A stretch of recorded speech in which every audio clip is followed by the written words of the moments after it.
No estaba. Ya Eso. estamos en ello. Bueno, pues comenzamos formalmente, son las 10:05 de la mañana. Muy buenos días a todos. Mi nombre es Pablo Secades, trabajo como consultor de soluciones de investigación para el Sevier. Conmigo está mi compañera Cristiani. Buenos días, Cristiani. Como siempre, un placer estar aquí contigo. Y bueno, venimos a dar otra sesión de los ciclos que tratan de mostraros el funcionamiento de Scopus. La sesión durará 1 hora aproximadamente. Tenéis acceso a certificado después de la sesión. Estos certificados no dependen de nosotros, no dependen del Sevier, dependen de FECIT y serán ellos los que los envíen. Tenéis que estar presentes en la sesión y tendréis que contestar a 3 preguntas que saldrán como ventanas emergentes a lo largo de la misma. No es crucial que contestéis bien, aunque si contestéis bien, pues mejor. Lo importante es que contestéis cuando las lancemos. Si no sale la ventana emergente, os recomendamos que minimicéis todas las otras ventanas que podáis tener abiertas y en ese momento debería de apareceros. Insisto, los certificados los envía FECIT y os enviará un único certificado en el cual se mostrarán todas las sesiones a las que habéis atendido. No recibiréis un certificado por sesión, sino uno único en el que computen todas las sesiones con sus horas. Insisto, los certificados no dependen de nosotros, así que os animamos a que si tenéis algún problema, si no habéis podido contestar alguna pregunta o demás, os pongáis en contacto con ellos y les comentéis vuestro caso específico. Em, bueno, dicho lo cual, vamos a ver si soy capaz de pasar la diapositiva. FECIT, Scopus llega a vosotros a través de FECIT, que es la Fundación Española para la Ciencia y la Tecnología. Hay un acuerdo a nivel nacional entre FECIT y el Sevier que os permite el acceso a esta herramienta, a esta base de datos. Vuestras instituciones pagan un dinero por ella y nuestra labor no es venderla, sino promoverla. Invitaros a que la utilicéis y bueno, creyendo realmente y honestamente desde nuestro punto de vista que es una herramienta muy útil para investigadores, para encontrar la documentación que uno necesita, los autores con los que colaborar, instituciones a las que ir a trabajar o hacer un postdoc o demás. Bueno, pues creemos que es oportuno. Cristian, ¿me puedes confirmar que me escuchas? Porque se me queda parada la vista. Sí, te escuchamos. Vale, bien, gracias. Bueno, yo sigo. Si hay algún problema, por favor, decídmelo porque mi ordenador se está comportando de una manera un poco anómala esta mañana. Como os decía, nuestra labor es promover el uso de la herramienta y esperamos que lo que hacemos os resulte de utilidad y que os invitamos por lo menos a que lo utilicéis y si os gusta que sigáis con ella. Bueno, esto es un poco los números de FECIT, que llega a todas las instituciones, no solo universidades, sino organismos públicos de investigación y demás. Insisto, para cualquier cosa de certificados y demás, poneros en contacto con ellos. Tenéis acceso a sesiones previas que hemos grabado en la página de recursos científicos de FECIT. Ahí podéis ver vídeos de previas sesiones y aquí se alojarán también los nuevos vídeos como este que estamos grabando a día de hoy y a los que podréis acceder pues, dentro de unas semanas una vez que haya acabado el ciclo de formaciones. ¿Cuál es la idea del seminario de hoy? El seminario de hoy no profundiza tanto en Scopus, sino que, dado que Scopus está alimentado principalmente de artículos científicos, dado que entendemos que la mayoría de los asistentes a esta sesión sois científicos o aspiráis a serlo de alguna manera, bueno, pues tendréis que publicar artículos. Y publicar artículos científicos es un proceso que lleva tiempo, es costoso, puede ser doloroso porque nos van a criticar todo aquello que queremos publicar. Bueno, pues lo que queremos hacer es daros unos pequeños apuntes sobre cómo redactar apropiadamente vuestros artículos científicos de tal manera que lleguemos a esta meta final de tener nuestro artículo aceptado sin grandes dolores. Yo en el pasado trabajé en un laboratorio también, publiqué algún artículo y realmente esta era la visión que tenía un poco del proceso, ¿no? Hay un montón de personajes entre el artículo publicado y mi manuscrito escrito, que pueden ser desde vuestros jefes de grupo, pueden ser los editores, los revisores, y todos tenemos la idea de que lo que quieren es arruinarnos la vida, pero realmente no, lo que quieren es hacer que nuestros trabajos sean de calidad. Los editores y revisores que están involucrados con las revistas buscan contenido de calidad, contenido candente, contenido interesante que haga avanzar a los campos de conocimiento y por eso serán críticos, no quieren tener contenido irrelevante publicado en sus revistas. Tratar de verlos como aliados, como colaboradores, más que como enemigos que, como os digo, hay veces que tenemos la sensación de que pretenden arruinar nuestra vida. Haced caso de sus comentarios, suelen ser muy relevantes y lo único que van a tratar de hacer es mejorar la calidad de vuestro artículo. Si os lleváis un poco este mensaje, yo creo que la manera en la que afrontemos el proceso sea un poco psicológicamente más tranquilo. Es muy importante en todo este proceso la educación en la comunicación, ya que se nos va a criticar y nosotros podremos rebatir esas críticas. Si lo hacemos de una manera educada y correcta, desde luego que el proceso será mucho más placentero para todas las partes involucradas. Mostraremos un poquito cómo Scopus y otros recursos del Sevier os pueden ayudar a publicar vuestros artículos y de la misma manera iremos recorriendo las diferentes secciones de un artículo, dándoos pequeñas indicaciones de cómo escribir correctamente. También describiremos el proceso de revisión por pares, crucial. Todas las revistas indizadas en Scopus están sometidas a un proceso de revisión por pares, es decir, que otros científicos juzguen nuestro trabajo, lo validen, lo avalen, de tal forma que todo lo que sale, digamos, un poco entre comillas, al mercado científico de las publicaciones sea de calidad. Elsevier es una editorial científica que tiene una larga tradición, de hecho se fundó en 1580, se llamaba The House of Elsevier, un poco la editorial de Elsevier. Elsevier es un apellido holandés y 300 años después fue adquirido por Jacobus George Roberts junto con un grupo de inversores que, bueno, ya digamos que montaron la editorial científica tal y como la conocemos hoy.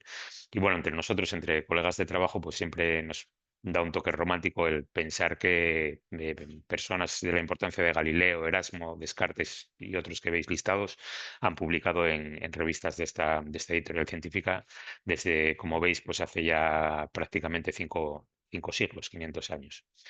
Elsevier publica en torno al 26% de la ciencia que se realiza hoy en día en el mundo y como se representa un poco en el gráfico de tarta que vemos abajo a la derecha, trata de tocar todas las áreas de conocimiento. Informalmente hablábamos antes de comenzar la presentación de que dependiendo de la tipología de cada área de conocimiento, pues estarán más o menos representadas, pero tratan de aportar información de calidad a los investigadores como vosotros cubriendo todas las áreas del conocimiento. Y bueno, en muchas situaciones tratan de realzar algunos artículos, por ejemplo, lo que vemos en la parte izquierda de la pantalla, bueno, sacando special issues sobre artículos de laureados con el premio Nobel o a cualquier otro aspecto. Hay muchísima información y de lo que se trata es de que sea relevante y de calidad. ¿Cómo pueden ayudar nuestras herramientas, las herramientas del Sevier, al ciclo de conocimiento? Bueno, el ciclo de conocimiento básicamente de lo que se trata es de que nosotros tenemos que crear un cuerpo de conocimiento, que sería el artículo científico. Tendremos que escribirlo, para ello tendremos que inspirarnos en artículos de otros, probablemente, aparte de nuestras propias ideas. Scopus os va a poder ayudar a encontrar esas fuentes de inspiración, esos artículos científicos, libros, capítulos de libros que os permitan avanzar en vuestra investigación, crear hipótesis, ver los resultados que otros han obtenido y demás. Esta es la función principal de Scopus. Además de esto, hay otra herramienta que es Science Direct. Las universidades españolas tenéis acceso a Science Direct, donde aparecen revistas o donde se muestran las revistas y tenéis acceso casi todos si trabajáis en universidades en torno a 2000 revistas aproximadamente, algo más, de todos los campos del conocimiento, donde podréis leer textos completos y construir vuestras bibliografías. Estos artículos, estas referencias las tendréis que organizar y para esto ofrecemos un gestor de referencia, es Mendeley. Desde aquí somos muy fans, digamos, de los gestores de referencia. Son muy útiles, os permiten construir vuestras bibliotecas, organizar vuestros artículos y sobre todo a la hora de escribir vuestros artículos generar citas y crear bibliografías. Entonces, bueno, con estas herramientas tratamos un poco de cubrir las necesidades un poco prácticas que podáis tener a la hora de escribir vuestros artículos científicos. Y bueno, básicamente Scopus es un poco lo que centra estas sesiones y es un poco lo que hemos estado viendo estos días y que tratamos de fomentar su uso para que os sea útil. Siento ser reiterativo con esto, pero queremos que lo utilicéis, o por lo menos que lo probéis, y si os gusta, que estoy seguro que será el caso, que continuéis con él. Para aquellos que no habéis asistido a sesiones anteriores, y seré breve, Scopus es una base de datos que básicamente recopila contenido científico en formato de artículos, de capítulos de libro completo, de conference proceedings. Bueno, hay un montón de tipologías de informativas que provienen no solamente del Elsevier como editorial, sino de más de 7.000 editoriales científicas. Podéis encontrar más de 100 millones de lo que llamamos records, representan todas estas tipologías que os digo, y podéis acceder asimismo a cómo es la producción científica de más de 21 millones de autores, 22 millones de autores, de hecho, a día de hoy, y más de 90.000 instituciones científicas. Tenéis acceso tanto a... Tendréis acceso, por supuesto, a todos los títulos, resúmenes y palabras clave. Esto forman parte de los metadatos que aparecen en la base de datos. Y asimismo podréis acceder a contenidos completos en aquellos artículos a los que se les dé la calificación de acceso abierto. Y aquí voy a hacer un pequeño apunte. En el mundo de las publicaciones se pueden publicar de dos maneras: bajo suscripción. En este caso, los artículos tienen que ser comprados por el lector. Vosotros tenéis acceso, como os digo, en Science Direct a los artículos del Sevier, texto completo, a través de los acuerdos que tienen vuestras bibliotecas, vuestras universidades con el Sevier. Y en otros casos, bueno, pues habría que pagar como lector. Y hay el modelo de acceso abierto, y en el modelo de acceso abierto el autor, digamos, que paga por publicar, y en este caso cualquier persona en el mundo tendrá acceso a los textos completos que hayáis publicado o que os interesen. En España existen acuerdos transformativos entre las editoriales y las universidades que permiten el acceso tanto a la lectura de textos bajo suscripción como al pago de los costes de publicación. Si queréis publicar en acceso abierto, en revistas del Sevier, es muy posible que la revista que os interese esté cubierta por el acuerdo. Poneos en contacto con vuestra biblioteca, hablad con ellos, porque os podréis ahorrar un dinero por publicar. Y bueno, dentro de esta tendencia de ciencia abierta, de acceso abierto a las publicaciones y demás, pues creemos que es interesante publicar de esta manera. Los textos completos son muy atractivos a los investigadores y se suelen citar más aquellos artículos que están publicados en acceso abierto que los que están publicados bajo suscripción. Entonces, simplemente, bueno, un poco mostraros que hay varios modelos de publicación que os permitirán acceder o bien al texto completo, o en cualquier caso, como sucede en Scopus, siempre a los resúmenes, a los títulos y a las palabras claves, que son muy relevantes y os permitirán seguir investigando en otros artículos. Y bueno, Scopus os permite hacer todas estas cosas que aparecen a la derecha y que creemos que aportan mucho valor a la hora de escribir un artículo científico. Es clave el proceso de revisión por pares. El proceso de revisión por pares, que bueno, puede parecernos una cosa moderna, comenzó algo así como en el año 1680, cuando los científicos se dieron cuenta de que, bueno, para publicar algo de calidad tenía que ser un poco respaldado por la visión de otros científicos. Y esto es lo que llamamos el proceso de revisión por pares: someter nuestros artículos al escrutinio y a la validación por otros científicos, la validación de nuestros resultados. Entonces, bueno, os explico brevemente cómo funciona. Vosotros estáis aquí, al principio un poco, si sois noveles, si sois si habéis publicado ya varias veces, estaréis muy familiarizados con el proceso, pero si sois noveles, bueno, tal vez un poco perdido. Tendréis que empezar enviando vuestro artículo. Habéis trabajado duro en el laboratorio, en los despachos, dependiendo del área de conocimiento, habéis escrito un artículo científico y queréis que sea publicado. Eh, Al menos yo, cuando trabajaba en el laboratorio, pero sé que pasa en general, es un trabajo divertido, es un trabajo que nos apasiona, y bueno, cuando llegas a tener que escribir el artículo, eso ya no nos gusta tanto. Lo que queda para la posteridad, nuestro legado científico, es el artículo, no las horas que hemos pasado en el laboratorio. De tal forma que, bueno, seréis evaluados por lo que publicáis. Y con esto lo que quiero decir es que os tenéis que tomar tan en serio la redacción de un artículo científico como todos los experimentos o todo el trabajo que hacéis en vuestros laboratorios, despachos y demás. Os animamos a que os lo toméis en serio desde el primer momento en que empezáis a escribir. Y de hecho, la charla de hoy versa un poco sobre esto, sobre los aspectos formales que tenéis que tener en cuenta a la hora de escribir un artículo científico. Cuando tenéis redactado vuestro artículo, lo enviaréis a la revista de vuestro interés. Hablamos también de la elección de la revista apropiada. En este punto, el editor, que es la persona con conocimiento científico más experta de la revista evaluará si vuestro artículo cumple los requisitos que la revista exige mínimos. Y, y a comentar hoy. Centraros en la guía de autores, ahí vais a tener toda la información que necesitáis para saber estilísticamente cómo plantear o cómo presentar vuestro artículo a la revista. Si no os ceñís a esta guía de autores, seguiréis la vía que lleva al rechazo de vuestro artículo. Entonces, es importante que cumpláis desde el principio los requisitos básicos que exigen la guía de autores. Si estos requisitos básicos se cumplen, si el autor considera que la información científica en vuestro artículo es relevante y apropiada para la revista, le asignará unos revisores que son también científicos que aportarán sus comentarios sobre vuestro artículo. Indicarán si es de calidad, si es relevante o no, y devolverán estos comentarios al editor. Y será el editor, únicamente el editor, el que tome una decisión. Si alguno de vosotros sois revisores, en este sentido, eh, vosotros no seréis los que rechacéis o aceptéis un artículo, vosotros simplemente daréis indicaciones al editor de cómo percibís el artículo con vuestros conocimientos científicos. Si el editor considera que el artículo es lo suficientemente bueno como para ser publicado, enhorabuena, porque tendréis un manuscrito publicado que, bueno, uno se enorgullece cuando eso sucede. Si los revisores y el editor consideran que vuestro artículo es bueno, pero no lo suficientemente bueno como para ser publicado, os harán una serie de recomendaciones y tendréis que revisar vuestro artículo y se repetirá el ciclo, volverá a revisores y además hasta que se publique. Si os indican que hay que revisar el artículo, es muy posible que sea aceptado finalmente, aunque las revisiones pueden ser mayores o menores y pueden llevar bastante tiempo.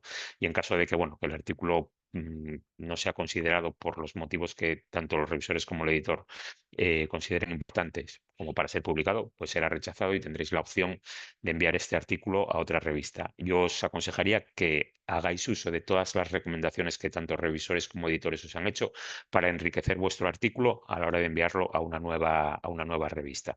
Tened en cuenta que hay revisores que trabajan para diferentes revistas. Si reciben el mismo manuscrito procedente de otras revistas sin que vosotros hayáis hecho cambios acorde a sus recomendaciones, no se van a sentir para nada agradados y es muy posible que tomen la misma decisión que tomaron en la revista anterior. Este es un poco el flujo del proceso de revisión por pares y cualquier revista que vaya a estar indicada en Scopus tiene este proceso implementado en su estructura.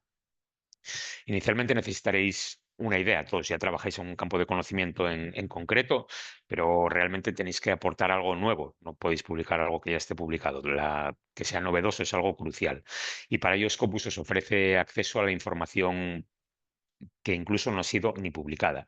Por supuesto, podréis acceder a los documentos, como mostró Cristiani el primer día, hablando de las búsquedas, pero también podréis acceder a los preprints, que son esos artículos que han sido enviados a revistas, pero todavía no aceptados. Es decir, su contenido no ha sido validado, puede tener errores, pero sí que nos da una idea de lo último en lo que están trabajando los grupos de investigación que nos interesan. Entonces, bueno, es acceso a la información más candente, más novedosa y se puede llegar a través de los preprints.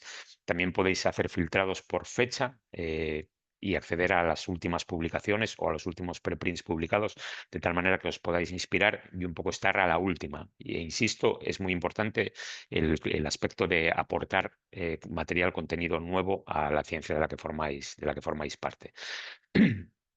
Podéis consultar documentos acorde a los años, utilizando los filtros de años, de los filtros temporales. Insisto, Cristian lo mostró el primer día. Si no, podréis revisar los vídeos y esto os va a permitir la creación de un referencial teórico, bueno, digamos, un cuerpo de conocimiento que os permita, bueno, inspiraros y avanzar en vuestro conocimiento. Y de la misma manera podéis consultar aquellos documentos con más impacto, los más relevantes para la sociedad. Y en este sentido son los más citados por otros investigadores. Aquí encontraréis, desde luego, lo último, lo más novedoso y la ciencia que resulta más relevante. Y bueno, pues generalmente mínimo de 50 a 60 artículos formarán parte de las referencias de vuestro propio artículo y es lo mínimo que se exige, bueno, pues para tener un referencial teórico riguroso y de calidad. Vamos a ver si podemos seguir avanzando. Asimismo, podréis buscar autores con los que colaborar. Esto también lo vimos en el apartado de perfiles de autor y el apartado de Researcher Discovery.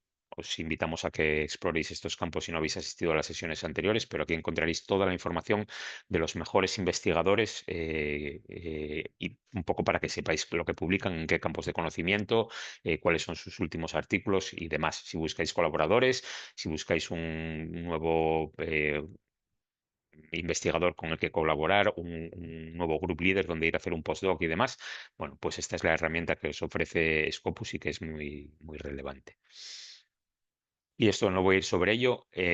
Ofrecemos en el Sevier muchas guías, digamos que van a abordar esto mismo que yo os voy a contar ahora, pero de manera mucho más profunda y seguramente mucho más estructurada y mejor contada. Como os decía al principio, las diapositivas quedarán a vuestra disposición y podréis explorar esto vosotros mismos con más detalle.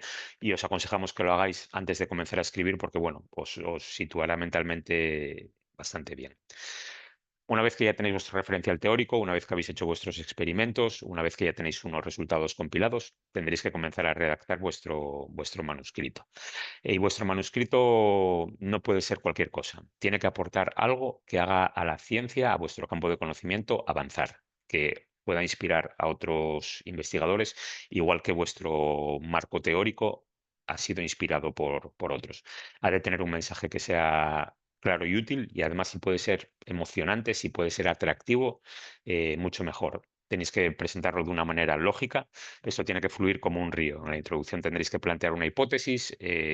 Para testar esa hipótesis tendréis que plantear unos métodos. De esos métodos se derivarán unos resultados que discutiréis posteriormente en la discusión y concluiréis con unas conclusiones. Y tiene que seguir un flujo. Si planteáis una hipótesis determinada en la introducción, los materiales que utilicéis para testar esa hipótesis tienen que ser acordes a la hipótesis que testáis, de la misma forma que los resultados se tienen que derivar de esos materiales, de esos experimentos que habéis hecho. No podéis plantear resultados que no han sido descritos en el apartado de materiales. Y de la misma forma tendréis que discutir los resultados que habéis descrito en la sección de resultados. No tendréis que discutir nada que vaya más allá.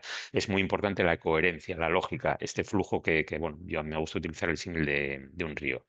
Y tenéis que presentar el mensaje de una manera muy clara y estructurada. Tened en cuenta que las personas que os van a revisar el artículo, editores, revisores y demás, son científicos como vosotros, sabéis la carga de trabajo que tenéis, ponérselo fácil porque esto va a ayudarles a ver vuestros artículos con buenos ojos y a poder analizarlos y estudiarlos y, entre comillas, criticarlos positivo o negativamente de la mejor manera posible y ellos van a valorar que toméis el esfuerzo bueno, de redactar de la manera más clara posible. Hay una serie de consejos generales que se deben de aplicar a los artículos científicos y que tienen que ver con el lenguaje. La manera en la que nos expresamos es importante. No hablamos de la misma forma con nuestros padres, nuestros hijos, un amigo, un colaborador, un compañero de trabajo. La ciencia tiene su propio lenguaje y cada campo de conocimiento puede tener el suyo. Aquí damos alguna serie de, bueno, recomendaciones generales, pero sí que os aconsejamos también que os inspiréis un poco en vuestras propias lecturas. Insisto, no utiliza el mismo lenguaje la arqueología que la biología molecular. Pero bueno, algunos de las indicaciones que os damos suelen ser bastante generales, pues los tiempos verbales que hay que utilizar en las distintas secciones del artículo y demás. Importantísimo lenguaje. La mayoría de nosotros vamos a tener que escribir en un idioma que no es el nuestro, inglés. Tal vez alguno trabajéis en áreas específicas que utilicen el castellano, el español. En este caso, bueno, lo tendréis más sencillo, pero trabajar o escribir en un idioma que no es el nuestro nativo, bueno, pues presenta complicaciones. De tal forma que os recomendamos que no utilicéis frases largas, que utilicéis frases cortas, que utilicéis solamente un concepto por frase, que no utilicéis muchas frases subordinadas y que seáis lo más claro posible. En un artículo científico al uso, normalmente cada frase, cada sentencia está compuesta entre 12 y 17 palabras. Es asimismo muy importante que prestéis atención a los signos de puntuación. A veces nos pueden jugar malas pasadas y este es un ejemplo. No es lo mismo invitar a comer al abuelo que ir a comerse al abuelo y esto simplemente lo cambia una coma. Tratad de como os digo, de ser lo más precisos posibles para que los editores, revisores y finalmente vuestros lectores, que serán los que os citen, no tengan que interpretar. Dejéis muy poco espacio a la interpretación. El mensaje tiene que ser claro, ir directo al cerebro, que el revisor no tenga que pensar qué me querrá decir este investigador con esta frase tan compleja. Cuanto más directos seáis, vuestro mensaje va a ser mucho más claro, todo va a ser más entendible y lo que queréis finalmente, que es que vuestro contenido científico llegue de manera clara a vuestra audiencia, que son finalmente los lectores, pues sea lo más preciso posible. Comenzaréis con el título. El título es una destilación del contenido del artículo. El título va a estar, al igual que, como comentaba, el resumen y las palabras clave, disponible en cualquier base de datos. Y es una tarjeta de presentación de vuestro artículo. Ha de ser, como mostramos, interesante, informativo y preciso. Para mí, una vez escuché a un poeta decir que para él la poesía era describir el mayor número de sentimientos con el menor número de palabras. A mí me parece que esto es muy aplicable a un título de un artículo científico.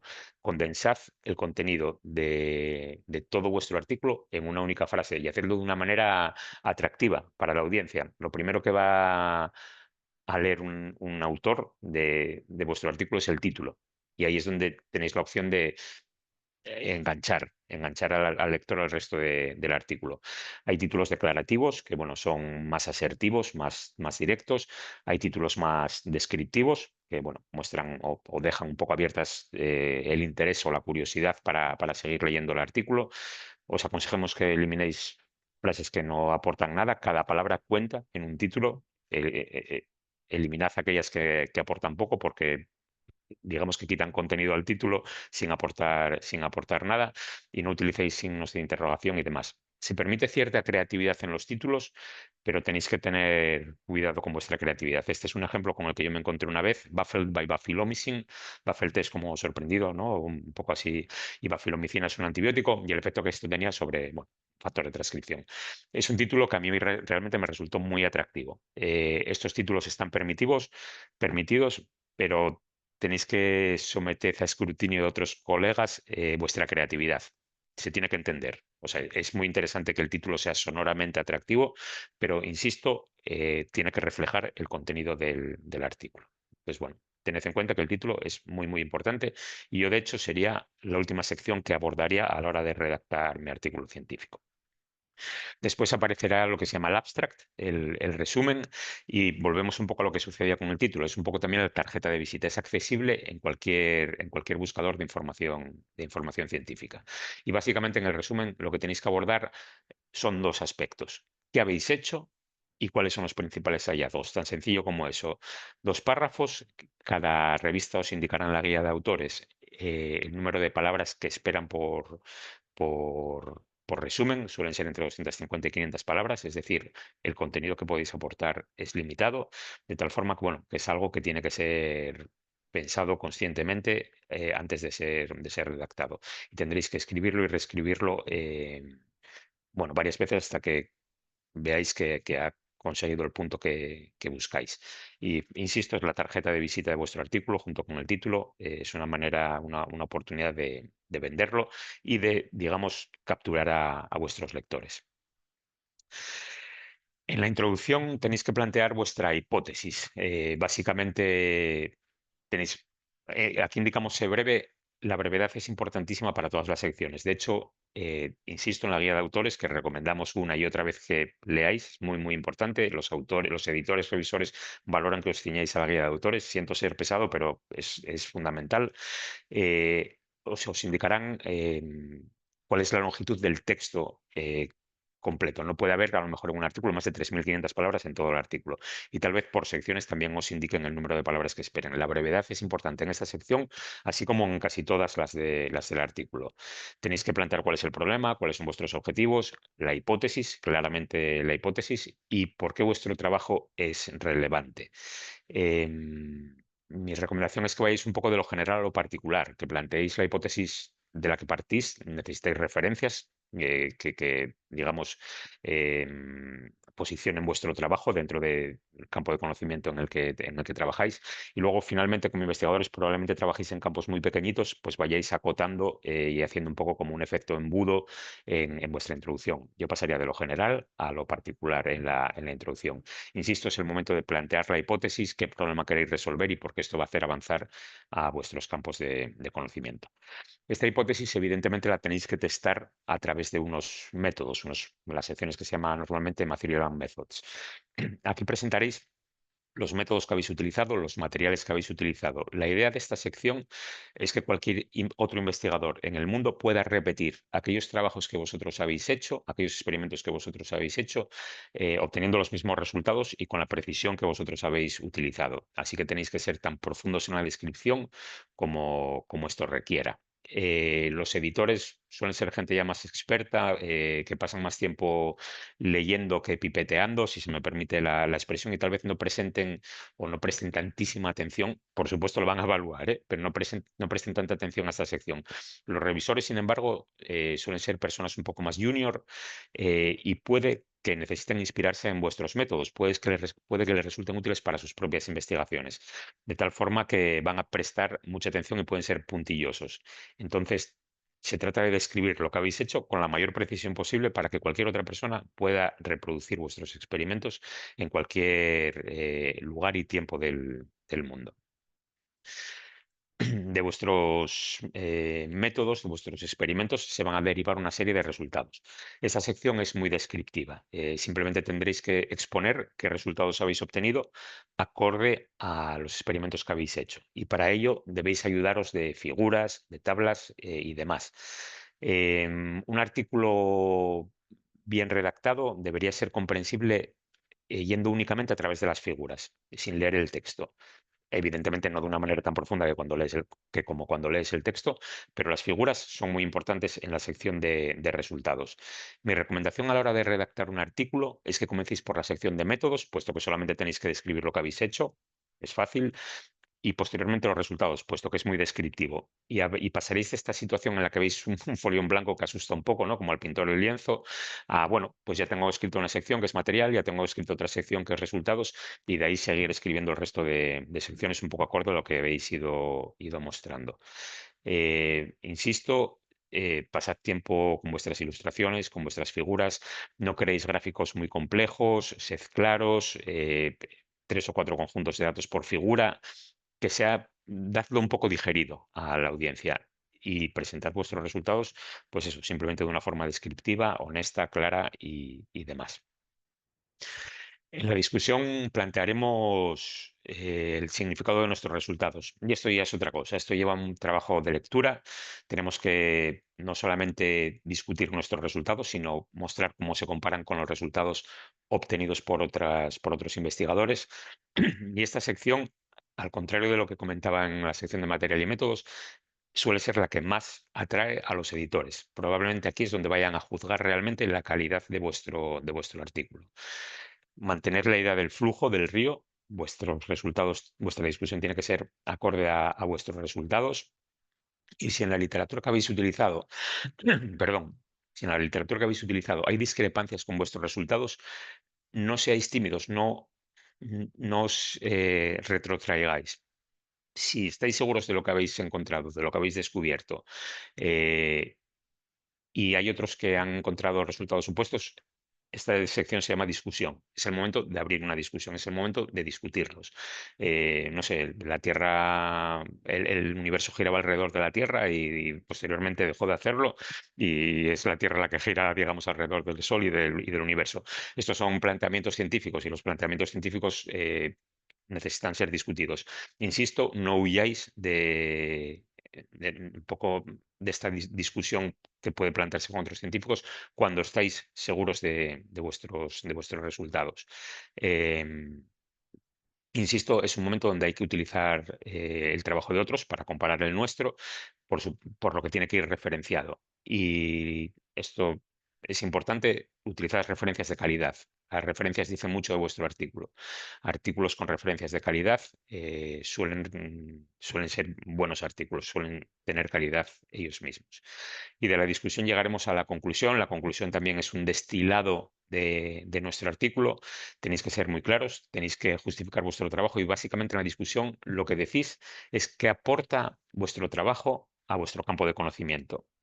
Es una sección pequeña, pero es muy importante. Asimismo, como muchos de vosotros sabréis, una investigación nunca acaba en un artículo. De hecho, el artículo muchas veces abre más preguntas de las que responde. Podéis sugerir experimentos y líneas de investigación para el futuro. Esta es una buena sección en la que hacerlo. Y finalmente tendréis las referencias. En las referencias está lista bibliográfica de artículos que os han inspirado y que han permitido, bueno, pues de alguna manera que vuestro artículo han ayudado a que vuestro artículo finalmente salga a la luz. No utilicéis ni muchas ni pocas referencias, sed un poco coherentes y seguid un poco la línea de número de referencias que aparecen en los artículos en la revista que vosotros queréis publicar. Esta es una pequeña idea. Si queréis publicar en una revista cuyos artículos generalmente contienen entre 80 y 100 referencias, pues bueno, este es un poco el marco en el que os tendríais que mover. Insisto, utilizad referencias de calidad, artículos conocidos, citados, refrendados, porque los editores conocerán estos artículos y bueno, verán que os lo habéis tomado en serio. Autocitaos únicamente si es necesario, es decir, no infléis vuestro currículum con autocitas que no son relevantes, lo tendrán en cuenta los editores y los revisores.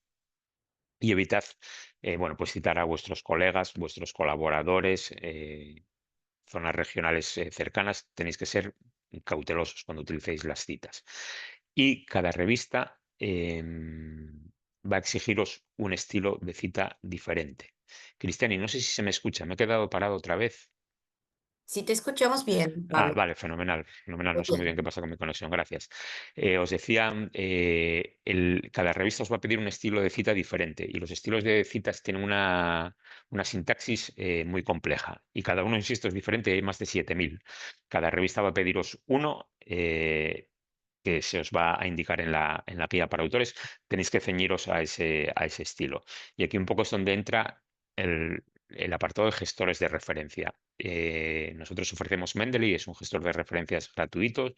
Podéis tener acceso también a versiones, digamos, que permiten más capacidad de almacenaje, que es Mendeley Institutional Edition, a través de vuestras universidades, pero cualquier usuario del mundo gratuitamente puede utilizar Mendeley Reference Manager. Os va a permitir hacer vuestras bibliotecas, ordenarlas y sobre todo citar y crear bibliografías. Y como insisto, la semántica de los estilos es compleja y farragosa. Em, Probablemente enviéis vuestro artículo en una revista y a la primera a la que enviéis os lo rechace. Es lo normal. Eso le ha pasado a todos los premios Nobel. La siguiente revista a la que enviéis os va a pedir un estilo de citas diferente y reformatear el estilo de citas puede llevaros entre 5 y 8 horas. Y además puede inducir errores porque, insisto, la semántica es complicada. Con un gestor de referencia, en este caso con Mendeley, pero hay otros muchos en el mercado, en este caso y dentro del contexto de esta charla, mi sugerencia es que utilicéis gestores de referencia. Con un solo clic reformatearéis todo vuestro listado de referencias y lo haréis de una manera precisa. Es importante referenciar bien para dar crédito a aquellos que nos inspiraron, de tal forma que queremos que nos referencien bien cuando nosotros somos citados por otros. Al final, el número de citas que reciben nuestros artículos es un poco testimonio de la calidad de nuestros artículos. Así que bueno, os aconsejo que seáis muy conscientes cuando utilicéis referencias y las escribáis en el estilo apropiado. Una vez que tenéis vuestro artículo escrito un poco acorde a todas estas guías por las que hemos pasado rápidamente, tendréis que elegir una revista en la que publicar. Y esto puede no ser sencillo. Hay miles y miles de revistas en el mercado. De hecho, en Scopus se recogen a día de hoy activas en torno a 27.000, con lo cual muchas veces elegir la revista más apropiada no es fácil. Por supuesto, una idea de revistas son nuestras referencias. Si publicamos en campos concretos y utilizamos referencias de unas revistas concretas, generalmente estas revistas suelen ser, bueno, aquellas en las que queramos publicar. En cualquier caso, cualquier revista que aparezca en Scopus, indizada a día de hoy, es decir, activa, alguna de estas 27.000, 28.000 que hay indizadas a día de hoy, deberían tener la calidad suficiente para que estéis seguros de que vuestro artículo va a llegar a la audiencia apropiada. Hoy hay un poco de lío con las prácticas editoriales, hay revistas que no son del todo rigurosas, hay revistas que no son serias, hay revistas que solamente buscan cobraros y después desaparecen. Tened mucho cuidado con la elección de la revista. Si tenéis dudas, insisto, cualquier revista indizada en Scopus será de calidad y si no, consultad con vuestras bibliotecas que también os pueden dar indicaciones muy buenas sobre la calidad de las mismas. Y en Scopus, como vimos también en la primera sesión, bueno, pues vais a poder ver diferentes indicadores de calidad de la revista, ¿no? Desde su site score, bueno, el número de citas que tienen los artículos, el porcentaje de artículos citados en cada volumen y demás. Bueno, también tenéis la opción de comparar revistas para, bueno, ver cuál es la que más se adecua a vuestro contenido. Antes de enviar una revista, nuestra sugerencia es que, junto con vuestros colaboradores, hagáis un itinerario de revistas. Elijáis 5, 7, 9 revistas a las que enviar, puesto que el periplo de la publicación puede ser largo y es posible que no os vayan a que no os acepten el artículo en la primera o en la segunda revista. Bueno, tener ya un pequeño itinerario en mente muchas veces ayuda a, bueno, pues a tenerlo quitado de en medio, digamos, y saber qué es lo que vamos a hacer. E insisto, incorporad todas aquellas sugerencias, consejos, indicaciones que los revisores y los editores os hayan hecho si os han rechazado el artículo, espero que no sea el caso, en la revista anterior. He mencionado un poco la idea de revistas predadoras, de revistas clonadas, revistas que no son de calidad y que pueden dejar un pequeño estigma en vuestro currículum. Una investigación publicada, sea por una buena o mala revista, no puede volver a ser publicada. Es decir, si publicáis en una revista que simplemente os ha cobrado por publicar en acceso abierto y que después de haber cobrado a varios autores que no estaban muy al tanto, cierra, vuestro artículo no va a ser citado, no va a ser encontrable en las bases de datos y va a quedar en una especie de limbo y todo vuestro esfuerzo, todo el dinero que habéis invertido, no va a servir de nada porque, insisto, no podéis volver a publicarlo. Y esto sucede de verdad. Y os pongo un ejemplo de un email que recibí, bueno, hace unos años. Yo estuve en el laboratorio hasta el año 2018. Este email, como veis, es de 2022. Y bueno, aquí simplemente se me, digamos, invita a enviar mis últimas publicaciones a una revista en concreto. Yo busqué esta revista y no fui capaz de encontrarla, solamente había dos reseñas con un artículo publicado, lo cual me indicó que, bueno, no era una revista de prestigio. Además de esto, se me indicaba que incluyese mi artículo como un adjunto en respuesta a este mensaje. Una revista seria tiene un sistema editorial en funcionamiento. Todo el flujo de comunicación entre editores, revisores, autores y demás se hace a través de este sistema editorial. Nunca hay nunca se envía un artículo como un adjunto a un email a día de hoy. Las editoriales rigurosas, insisto, tienen estos sistemas editoriales disponibles para autores, editores, revisores y todo debe de funcionar dentro de ellos. Y los editores son personas relevantes, no son vergonzosos y están orgullosos de ser editores de esas revistas. Nunca van a firmar como un nombre genérico, que en este caso es editor en jefe. Además de eso, las revistas tienen que tener unas páginas web apropiadas, se tiene que mostrar la identidad de todos los editores claramente, tenéis que tener acceso a todos los números publicados, tiene que tener un identificador, un ISSN. Bueno, insisto, hay prácticas muy erróneas hoy en día que pueden afectar a vuestro modelo de publicación. Estar seguros de la elección de las revistas. Esto es muy importante. Otra vez se me queda el ordenador un poco parado. Aquí estamos, vale.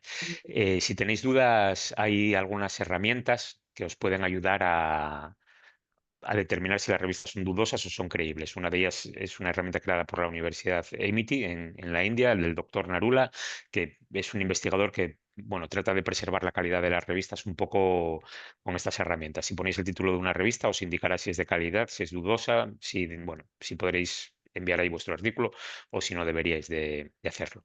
Además de esto, para la elección de la revista, tenemos una herramienta en el Elsevier que se llama Journal Finder. En esta revista simplemente poniendo el resumen de vuestro artículo, os dará una indicación de revistas del Sevier en las que podéis publicar y todas esas revistas deberían de ser creíbles. Y una vez que hayáis hecho esto y os hayáis ceñido a la guía de autores, pues será el momento de enviar vuestro artículo. Y esperemos que, bueno, os den la opción de revisar el artículo, si no aceptarlo a la primera, y el proceso se reiterará hasta que finalmente tengáis vuestro artículo, esperemos, aceptado. Y un poco la idea de este seminario es ayudaros a que este sea el caso. Hay problemas éticos relacionados con la investigación, con las publicaciones, que aparecen un poco listados. Os invitamos a ir a través de ellos cuando, bueno, cuando recibáis esta presentación. Solo se puede enviar un artículo a una revista, no podéis enviar vuestro artículo a más de una revista a la vez. Tenéis unas guías con el uso de inteligencia artificial. Por supuesto, no se pueden falsificar datos, no se pueden inventar datos. Hay que tener mucho cuidado con cómo citamos a otros, no podemos plagiar su texto, tenemos que escribirlo nosotros mismos y en caso de copiar alguna frase, tenemos que referenciarla, tenemos que dar crédito a la persona que nos ha inspirado, tenéis que escribir unos conflictos de intereses, bueno, tenéis que ser cautos con las referencias, insisto, no muchas autocitas, no citar a nuestros colaboradores si no tiene sentido y demás. Y bueno, con esto un poco tenemos mucho material que aborda todas estas cuestiones en el Sevier y que compartimos con vosotros. Y bueno, con esto un poco termina esta parte de la charla. Así que volvemos a ver si mi ordenador eh, responde.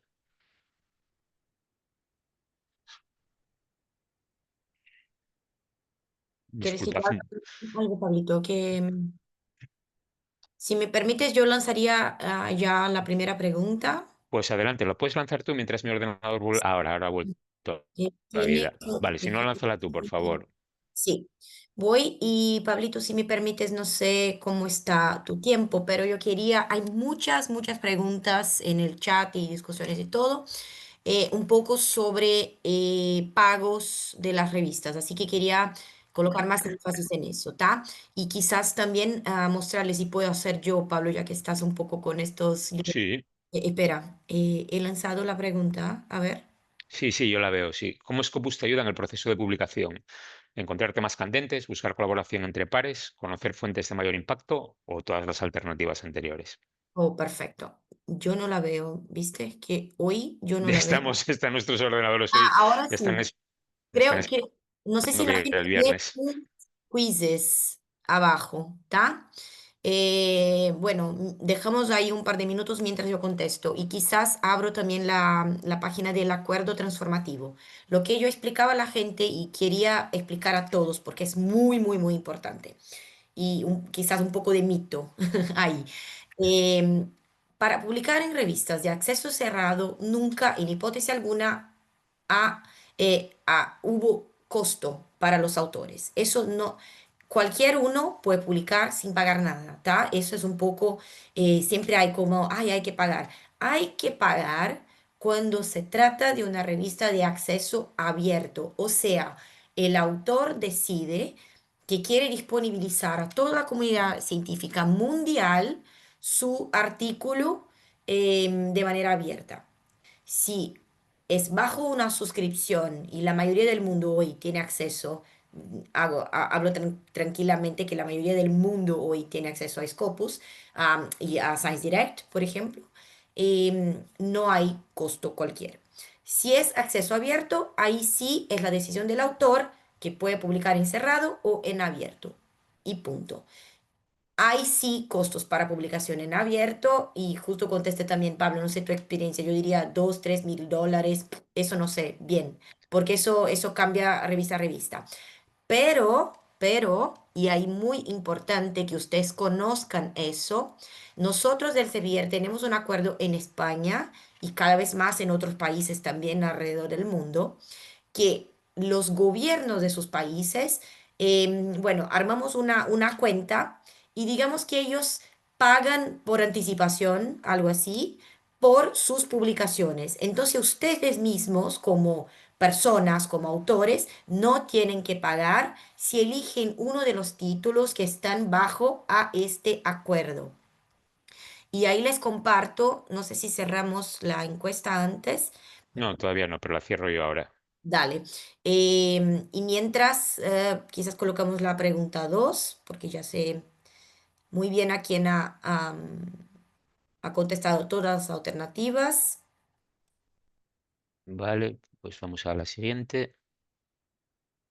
Elisa, sí hay revistas que se cobran, que no cobran APC, por eso hay un número de títulos que están bajo al acuerdo. Obviamente que hay que respetar este número. Si ustedes no quieren publicar cerrado, no quieren publicar por las revistas que estén en acuerdo, ahí sí tendría que ustedes mismos o la institución o departamento y ahí cada uno elige, ahí sí hay un costo, pero es una decisión de ustedes, no es que todo es obligatorio que tenga el pago.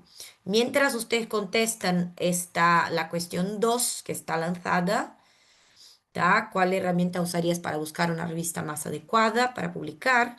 Yo voy quizás compartir mi pantalla para mostrarles la página del acuerdo transformativo.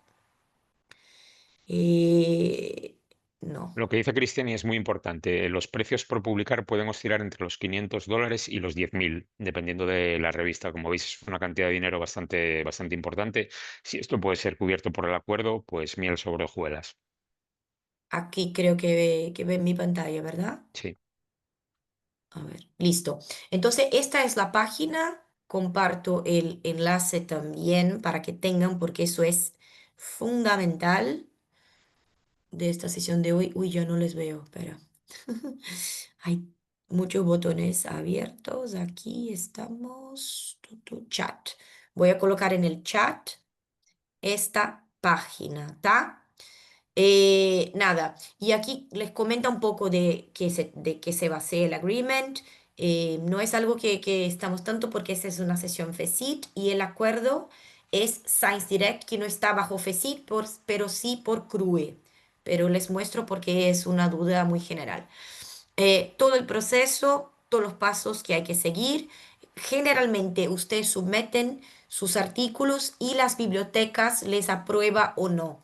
Y es una modalidad de revista que son las híbridas que llamamos, que es una parte cerrada, una parte abierta. En esas podrán elegir si dejan abiertas o si utilizan esta APC que la colega ha mencionado perdón, y ahí publican abiertas, pero también se podría publicar de manera cerrada y ahí no involucra cualquier tipo de costo. Las instituciones, para que ustedes, creo que la mayoría de ustedes estaría contemplado en este acuerdo y ustedes podrán verificar aquí las instituciones participantes y, importante, los journals participantes. Entonces, si quieren eh, investigar antes de someter, es algo muy bueno y está todo aquí. Si tiene cualquier duda, obviamente que Pablo y yo estaremos a las órdenes, pero eso es fundamental que ustedes sepan que ustedes tienen y en España este año por primera vez tenemos, no hay límites, no hay límites, así que no hay disculpas y solo a publicar, ¿tá? Porque no hay límites para estos APCs. Entonces, nada, que desmistifique esta cosa de pago y pago y pago, porque hay varias otras opciones que no involucran cualquier tipo de pago. Voy a finalizar la encuesta, Cristiani, si te parece. Sí, por favor. La herramienta es Journal Finder. Os invitamos a que la exploréis y lanzo la última y podemos seguir debatiendo mientras tanto. No sé si hay dudas todavía. A ver, lanzamos esta. ¿Cómo puede el editorial de la revista definir que el artículo está fuera del escopo? Elizabeth ha preguntado eso muy relevante. La verdad es fácil que ustedes también entiendan que está fuera del escopo.